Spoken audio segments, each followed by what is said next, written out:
आसंतु जानिबा बजरंग बाणर प्रयोग केबे एवं केमिति करा जाय। किंतु कोन आपण जानिछंती बजरंग बाण को किए एवं काहेकि लिखिथिले? आसंतु से संपर्क रे जानिबा। बट जानिया पूर्वरु जदि आपण चैनल रे नुआ ताले एही परि वीडियो देखिया पई वीडियो को लाइक करी चैनल को सब्सक्राइब करंतु।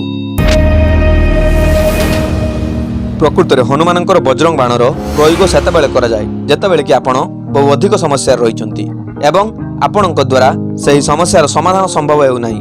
किंतु एहाकू किए लिखिथिले? एमिति कुहा जाय कि थरे तुलसीदासंक उपरे काशीर जने तांत्रिक मारणा मंत्र प्रयोग करथिले, जोंथि पई तांको शरीर रे भयंकर रोग उपजितिला।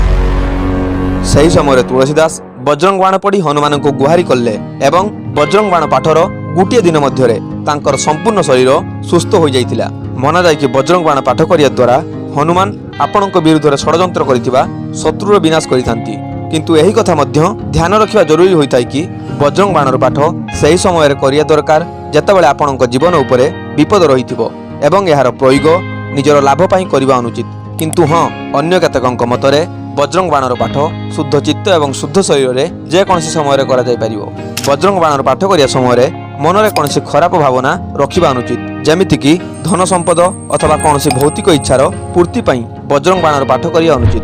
तथा यार पाठ करिया समय शब्दर उच्चारण स्पष्ट हेबा दरकार, ब्रह्मचर्यर पालन करिया दरकार एवं रुद्राक्षमाला साहाय्य हनुमानंकर एही बजरंग बाण मंत्र जप करिया द्वारा यह अधिक लाभदायक होइताय।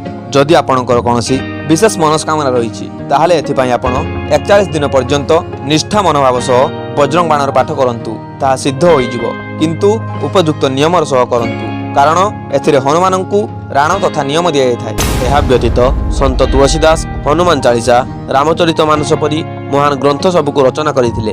थरे कोनसी एक कारण जोगु अकबर तुलसीदासंकु बंदी करथिले एवं तांकु दंड देबा पई कारागार को पठाइबा समय तुलसीदास निजको रक्षा करिया पई मनरु हनुमानंक पई किछि श्लोक गाइले, जहा कि आज हनुमान चालीसा रूपे जना जाउची एवं रामचरित मानस को लेखिया पई स्वयं महादेव एवं माता पार्वती तुलसीदासंको सहायता प्रदान करथिले। एमिति कि तुलसीदासंक द्वारा रचित रामकथा को तुलसीदास सर्वप्रथमे महादेव एवं माता पार्वती तथा हनुमान को पढ़ी शुणैथिले, जहा परे माता पार्वती एहार नाम रामचरित मानस रखिथिले। एमिति मध्य जणा जाय कि तुलसीदास तांको संपूर्ण जीवन काल रे स्वयं श्रीराम, महादेव, माता पार्वती एवं हनुमान को दर्शन करथिले। किंतु तुलसीदास रामचरित मानस एवं हनुमान चालीसा लेखिया पछर बहु बड़ कथा लुचि रहिछि।